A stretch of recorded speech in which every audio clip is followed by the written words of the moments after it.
Welcome to Presentation 1 in the series where we're looking at the Gospel written by John.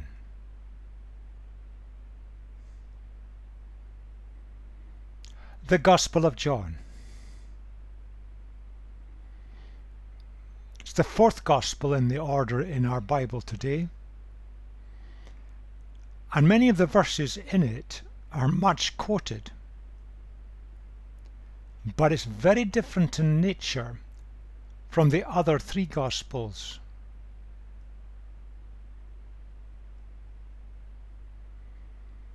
There's our four Gospels. Raises the question, why do we have four? Why was there not just one account of the life of Jesus? If there are four, well, perhaps there are many more accounts of the life of Jesus. Do they exist? And in John's Gospel, there's an absence of the parables, which is such a big feature of Matthew, Mark, and Luke. Why are they not there? Overall, why is John's Gospel so very different from the other three? Let's look at some of these questions. There are four Gospels in our New Testament because there are four records of the life of Jesus. Now, each of them was written by someone, but for a different audience. We're living in an age where most people couldn't read or write. Books were copied by hand. Matthew wrote for those who came from a Jewish background to become followers of Jesus. Mark focuses on the events of the life of Jesus, particularly the healing miracles. Luke was written by Luke for an individual, but from his name we know he was from a non-Jewish background. And John, very different because it focuses on the meaning behind the events. He kind of assumes we know many of the events. Are there other Gospels? Yes, there are many other Gospels. But there are only four, these four, that are first-hand accounts written in the first century. Come back to that in a moment. Parables are missing in John. Well, the earlier three Gospels covered the parables very well. John is focusing on meaning of the life of Jesus and less on the teaching through parables. And that is why it's so different. It was written for a different purpose.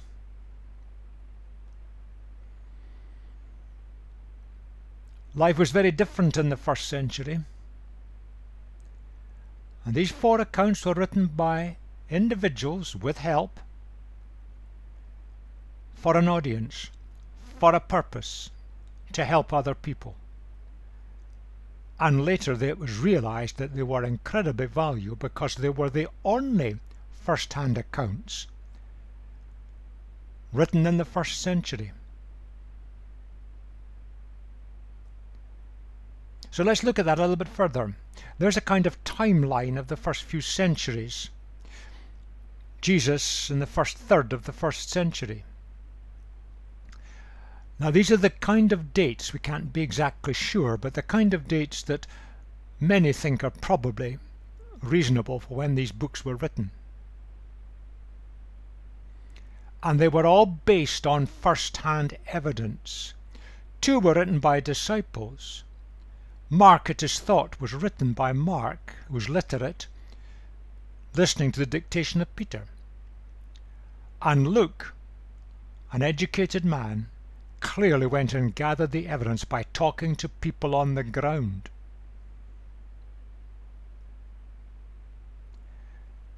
There are other Gospels.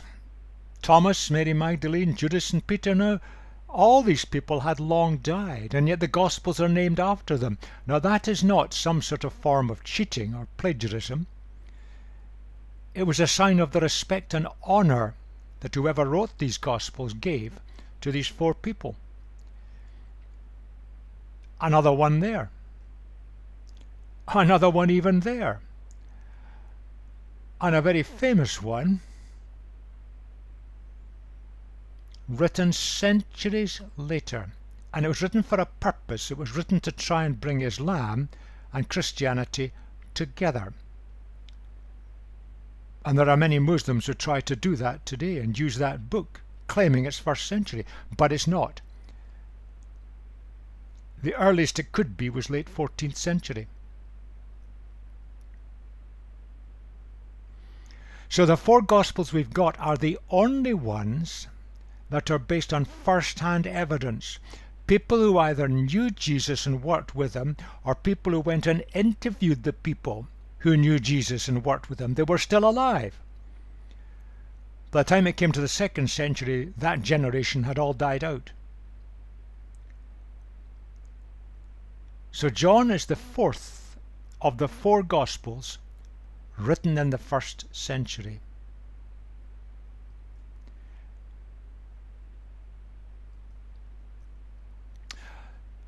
But they're very different in nature, because the first 3, written for different audiences, they give a chronological perspective. They give the events of the life of Jesus kind of told in sequence as they happened, whereas John is more of a theological perspective, written a bit later.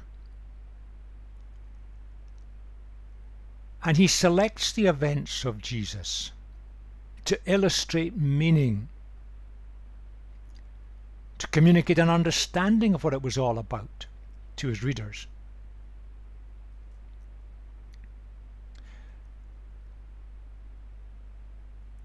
Chronological accounts,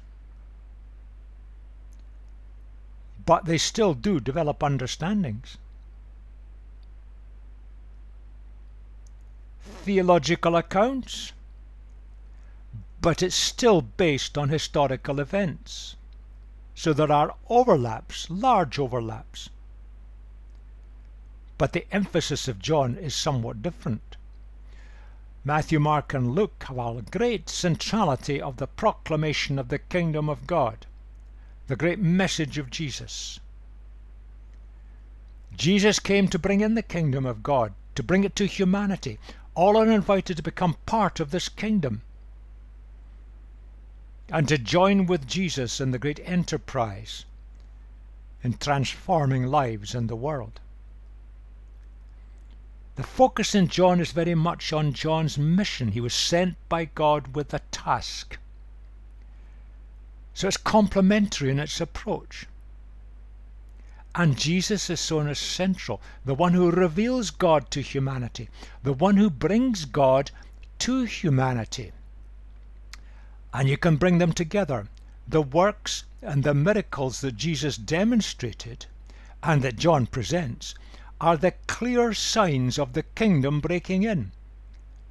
And the kingdom is vested and centered on its king, Jesus. So the mission of Jesus sent by God and the proclamation of the kingdom are, if you like, 2 sides of the same coin. But if you look at all 4 Gospels, the largest sections of all 4 are devoted to the events surrounding the crucifixion, death, and resurrection of Jesus, because these events are the central events in the life of Jesus. The teaching and its meaning, yes, very important. But his crucifixion, death, and resurrection are absolutely central, and all 4 Gospels place them central by devoting large sections to the covering of these events.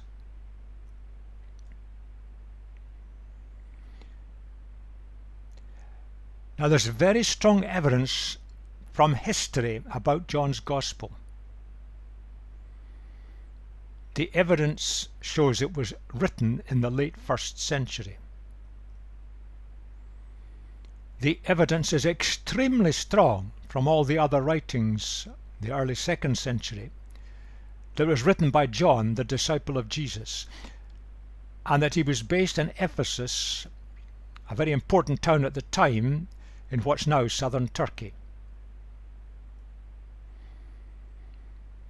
Now the evidence shows that John did survive to great old age, and he was still alive when Emperor Trajan came to rule, and he took over in 98 AD.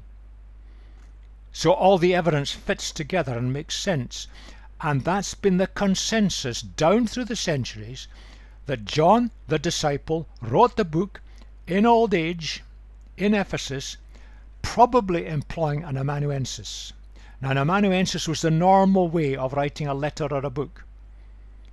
People couldn't read or write in general. They dictated, and there were professional people who got out their quills and their papyrus and wrote it down. So John probably dictated it to some unknown person who wrote it down.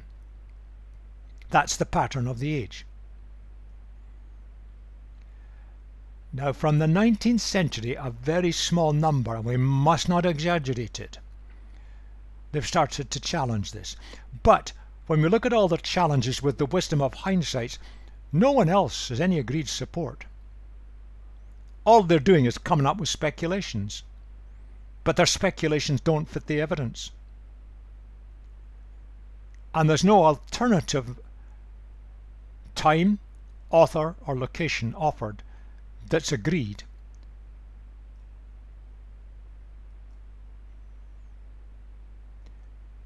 The question is, if John is describing things when he was there as a disciple, does he ever refer to himself in the book? Now, the word John is mentioned 26 times in the book. 4 refer to the father of Peter, who happened to have the name John. 22 of them refer to John the Baptist.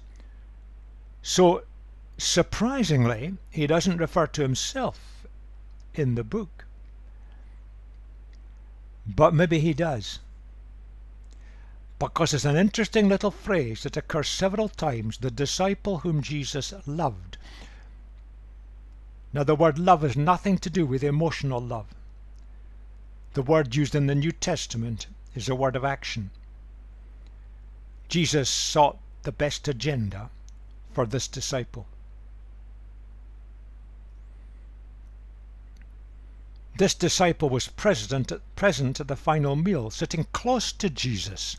That suggests he was a disciple. He was invited to look after Mary, the mother of Jesus, when Jesus was crucified. So he must have been very close to the family of Jesus and be trusted.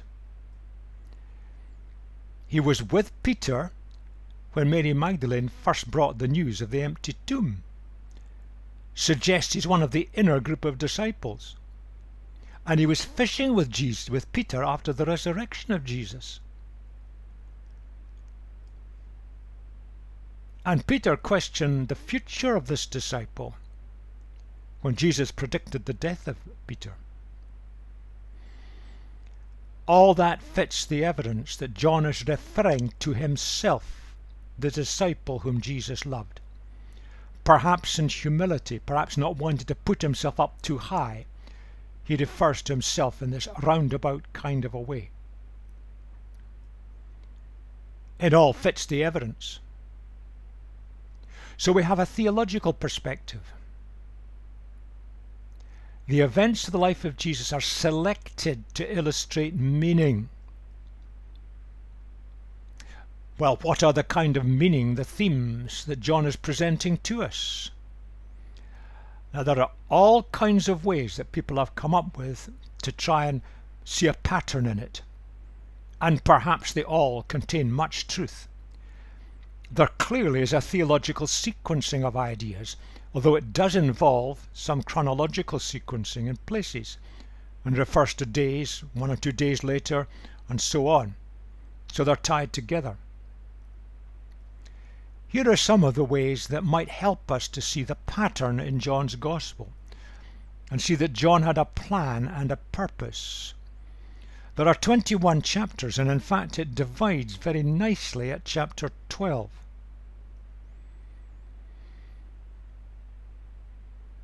The first chapters speak about John the Baptist's declarations about Jesus. John, who introduced Jesus to the Jewish people and the wider world. The next 2 chapters, we get a picture of increasing confrontation with Jewish religious leadership.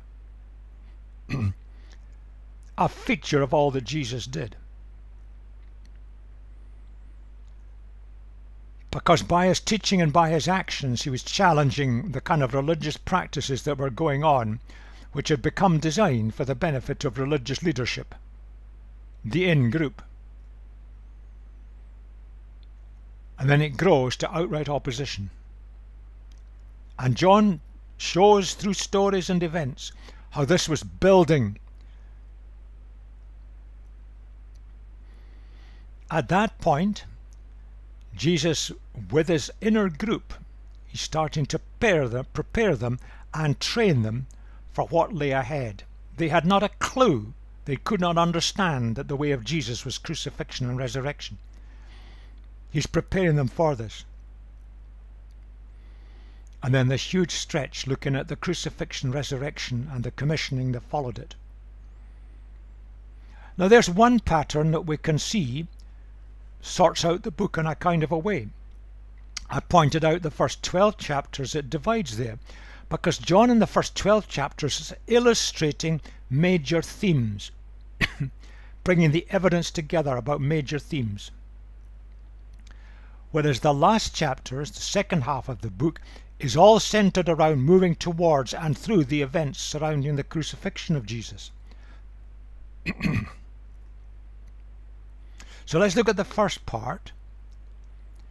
In chapters 1 and 2, John just lays it down clearly, a declaration of who Jesus is, why he came, the early gathering of followers, many of whom came from John the Baptist, and the early confrontation with the religious classes, the leadership groups, who so often resist things that are new. The next bundle of chapters looks at the impact that Jesus had on various individuals, wider crowds, and the Jewish religious leadership. And these are kind of intertwined together, but they develop a clear pattern. Then chapters 8 to 12, John has selected a series of events that brought the confrontation with religious leaders to a head. And that led to death threats being issued against him. Jesus was disturbing their cozy world where they'd created a system that benefited themselves at the expense of others. And Jesus was challenging that by his life, his actions, and his teaching, and the fact that he was drawing crowds to himself. So there is a pattern there. That helps us as well to see how the book was structured. If we take that section out a little bit further and look at the impact that Jesus made on people, chapters 3 to 7, first of all, an establishment respectable figure, Nicodemus. And then a Samaritan lady with a pretty lurid past, highly unrespectable. Then an establishment political figure, a court official, probably from Herod's court. Then a man in desperate need, story of the man sitting at the pool of Siloam. Then the Jewish leadership classes who were beginning to gang up and resent what Jesus was doing. Then a large crowd that gathered and wouldn't let Jesus go. The feeding of the 5,000 comes in there. And then the Jewish establishment, getting more and more resentful that their power base was being challenged.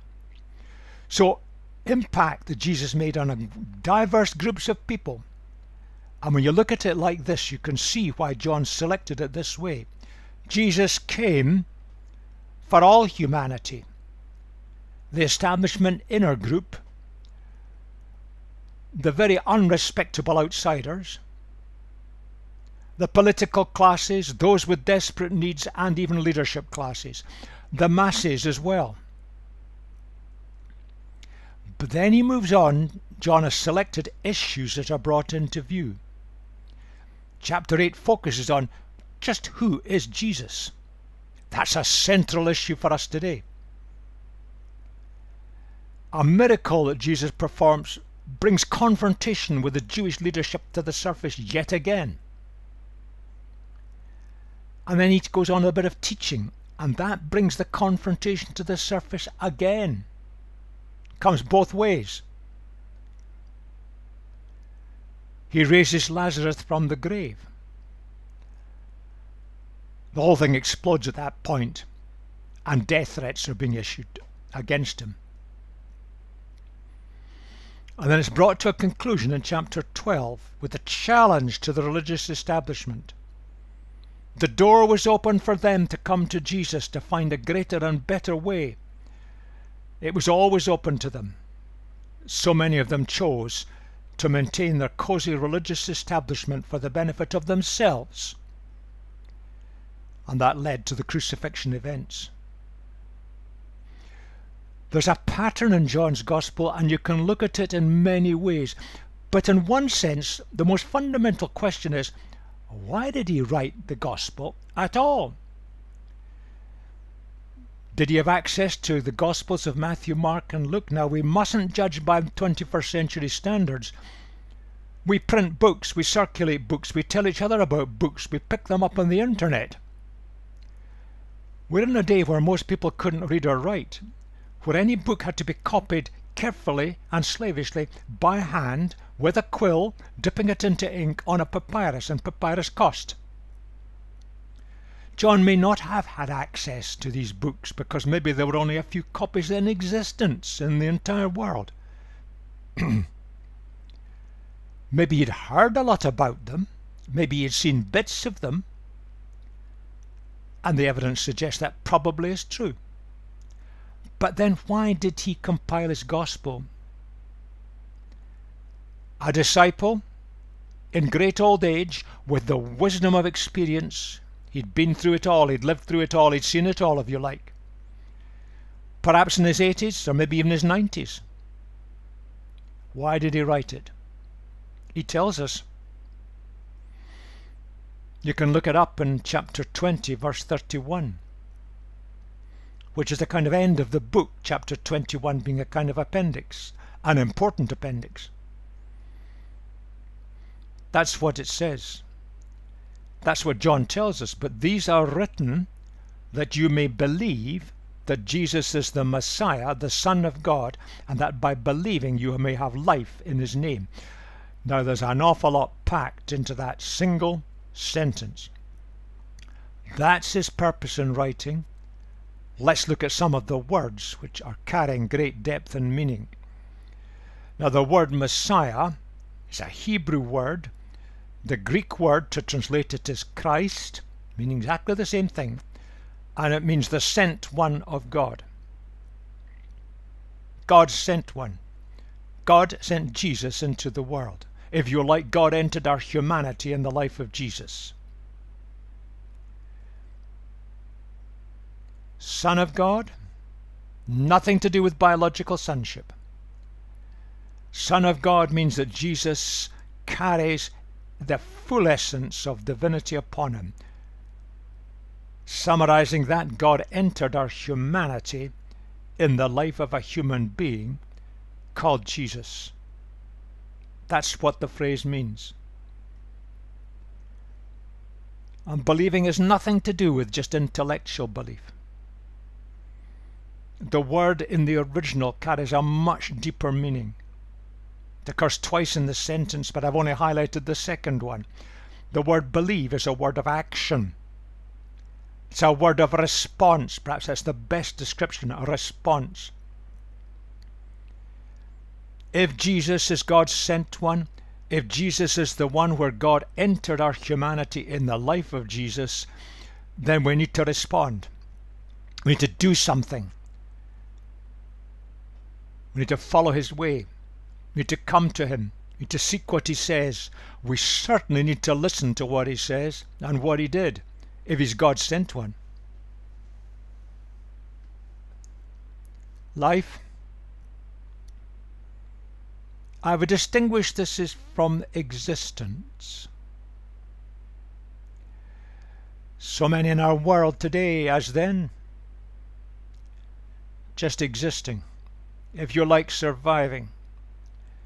Being able to put enough food on the table. Bring up children. Keep ourselves together. Jesus wants something far, far better. Indeed, God wants something far, far better, for he made us for something far, far better when he created humanity. Life in relationship with him, which gives life meaning, not just biological existence. So there's an enormous depth in that one sentence. That's why he wrote the gospel. He wants to present Jesus as the sent one of God. God entered our humanity in a human life so that we might respond to this and be released to a new quality of living, a living in relationship with God, our Heavenly Father, a purpose in life, a meaning in life, and indeed a destiny in life.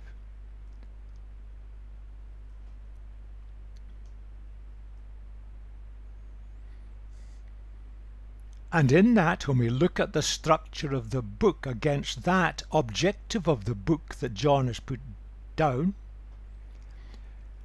the first section is a clear declaration. John is nailing his colours to the mast. This is who Jesus is. This is why he came. Right at the outset. And then, right up to the end of chapter 12, he's presenting the evidence. And he's selected things from the life of Jesus to present the evidence from various standpoints. Someone suggested that book could be called the Book of Glory. It's the book through the crucifixion and resurrection. God loved the world so much, he gave himself in the life of Jesus to die for the world, to set us free, to give humanity a chance of a new quality of living, now and hereafter. And then the epilogue, where Jesus returns to his roots back in the Galilee, resurrected, and sets his disciples, his followers, off on the task of sharing this good news with the wider world. His objective is his aim in writing the book and how the book is organized and structured. As we come to the end of this presentation, I want just to focus on that. Just the start of it. These are such familiar words. In the beginning was the Word, and the Word was with God, and the Word was God. He was with God in the beginning. Through him all things were made, and without him nothing was made that has been made. In him was life, and that life was the light of all mankind. The light shines in the darkness, and the darkness has not overcome it. Perhaps we've heard these words read to us so many times, particularly perhaps at a Christmas gathering. They kind of pass over us. But there's deep meaning in them. John is declaring who Jesus is. He uses the word, word. Interestingly, he only uses that word to describe Jesus 4 times. 3 of them are here and 1 is a little later in the chapter. So it's not a common description that John uses. And in the original in the language there are no capital letters. The translators have added these, perhaps for very good reason. Now if you think about it in English, the word has multiple meanings. The word's in a book. We give someone our word. Word is a communication. I must go and have a word with him, we say. In the original language there are 2 or 3 words that could be translated word. But some of them themselves have a variety of meanings. So what we've got to ask is, what was the word that's used here and what did it really mean?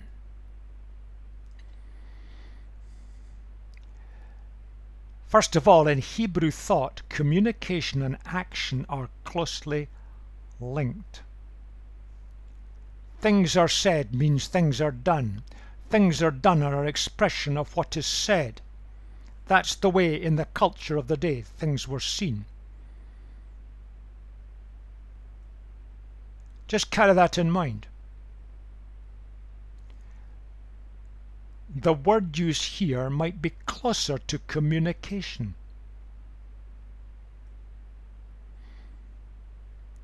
Ask yourself the question, how can we communicate? Well, many ways, but here are 3 of them. Yes, we do it through speech, where we use words. But we can also communicate by our very presence at something. But we communicate extensively through activity. We're present with somebody and our facial expression says large amounts, communicates vast amounts without us even opening our mouths to speak.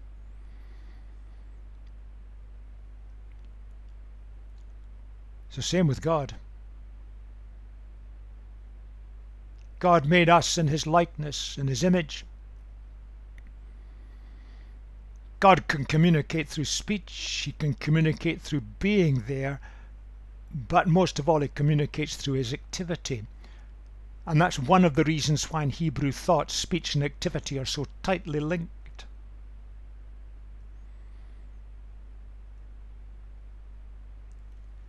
If you like, Jesus embodies the communication of God to humanity.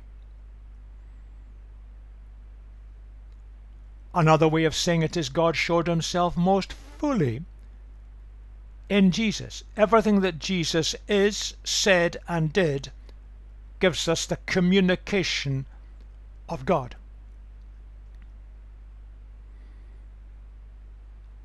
I find that a useful way to look at it. God entered humanity in the life of a human being called Jesus. How is God going to show himself most fully and most completely? He did it in the way that humanity could understand, through a human being.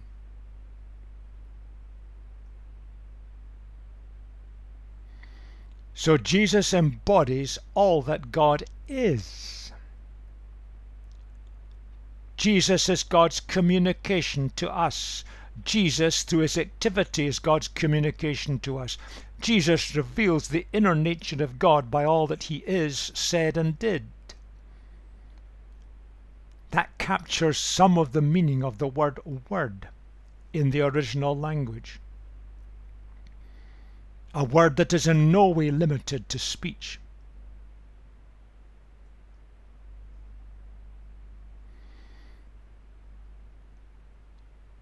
Well, you'd think that all humanity would respond immediately, but John is absolutely straight and honest, because very quickly he shows. When Jesus presented to the world, so often the reaction of humanity is a failure to understand, a failure to respond. It goes back to human pride. We think we know better, we think we know how to run our own lives better, we want to take our own decisions, We don't need God. And if Jesus comes to show us the way of God, the nature, character of God, and all that God has done for humanity was done in Jesus, well, very oftenly we kind of push him to the side, we explain him away, we don't respond. It's a sad picture, but it's true. Let's go back to our text. That is one word that occurs 3 times. But there's the word life, and there's the word light, and the tragedy is there's the word darkness.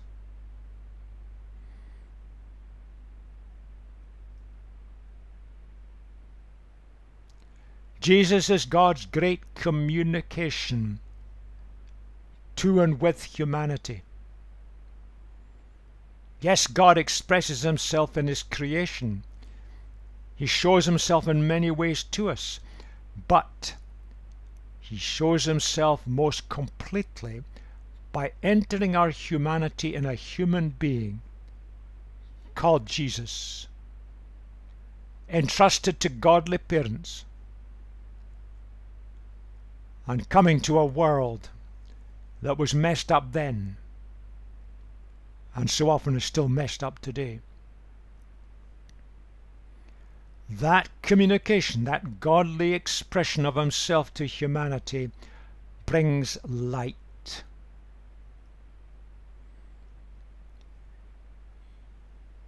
You see, Jesus brings everything alive. He brings meaning. He brings purpose. He is the embodiment of truth, because if God made everything, God is truth. He's the embodiment of hope for humanity, because God made us and he knows what's best for us. All of that can't be extinguished, and down through history it has never been extinguished, despite great attempts by individuals and groups and leaders to extinguish it. It still survives. Sadly, in the West it's often ignored today, because we think in our sophistication we can do it ourselves. And we look at what's happening in the Western cultures today. What a mess we've made of it. How much we need the life of Jesus, the Word, to come to us and to respond to what he's saying.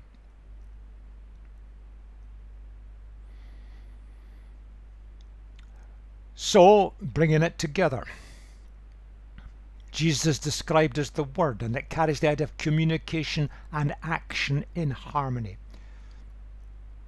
Actions express meaning, express communication. Human life can have meaning. Things can make sense. There can be purpose. Jesus brings all these. It may be uncomfortable for us, we may not always like it, but it's there. And we look at all the great thinking of very clever human beings down through the centuries, and there are many, many people who have been great and brilliant in their thinking.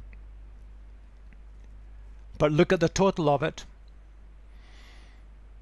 The great philosophies and religions of history haven't led to the kind of purpose and meaning that Jesus brings, and that any objective study of what he said and did can show to us. Things don't make sense. And if you look out in our world of confusion today, and the things happening in the world, internationally, I have to confess they don't make sense to me. My thinking just is not good enough to sort it out. Indeed, there's no human being that can make sense of things. Jesus has been left out of the equation because he brought the breakthrough then. He enabled things to be seen as they really are. He released people to make sense of life, to have purpose in life, no matter what their life circumstances are. As we'll see with the Samaritan woman, her life was an absolute mess. He brought meaning and purpose to it. Nicodemus seemed to have it all, but he had so little. Jesus brought meaning and purpose to him. Two ends of the social spectrum, making the same point.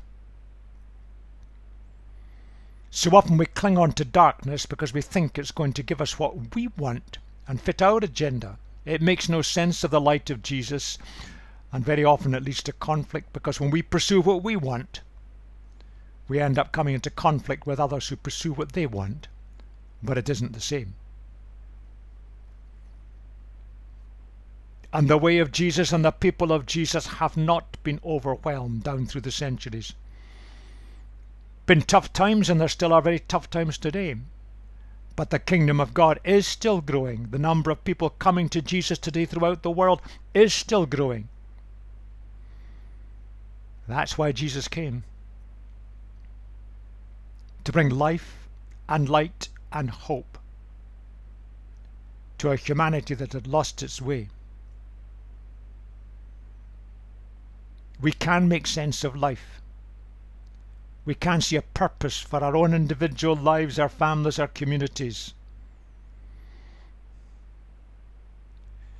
If you're like, we can get back to the starting point of living life as God intended it to be. It's like starting life again, a point that he made to Nicodemus. That's why Jesus came.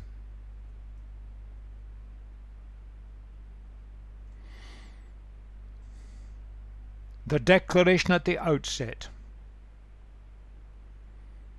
This is who Jesus is and why he came. And then John proceeds to provide the evidence. And it's very parallel to the unknown writer to the book of the Hebrews. In the past, God spoke to our ancestors through the prophets at many times in various ways. But in these last days, he has spoken to us by his Son. God expressed himself in the life of Jesus, whom he appointed heir of all things, and through whom he also made the universe. God himself in human flesh. The Son is the radiance of God's glory and the exact representation of his being, sustaining all things by his powerful word, and then it keeps going. A similar picture, declaration by the author of that book. It actually says words that are powerful, and it's plural, and the word that's used there is different. This time it's spoken words. God speaks in Jesus and things happen.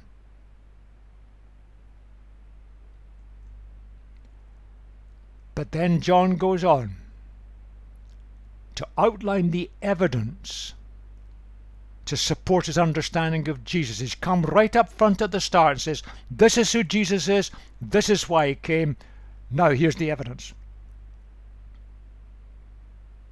That's why I wrote the gospel. How we need to build ourselves on evidence. Not opinion or hearsay. Evidence. John proceeds to outline some evidence. And in subsequent presentations we're going to look at that and see what the evidence is that John has presented. Some of it's extremely strong. John saw it. He experienced it. He lived through it. He's banished from his land, and now in old age he reflects with wisdom on it. And we're going to start the next presentation by focusing on John the Baptist, a great source of evidence about Jesus.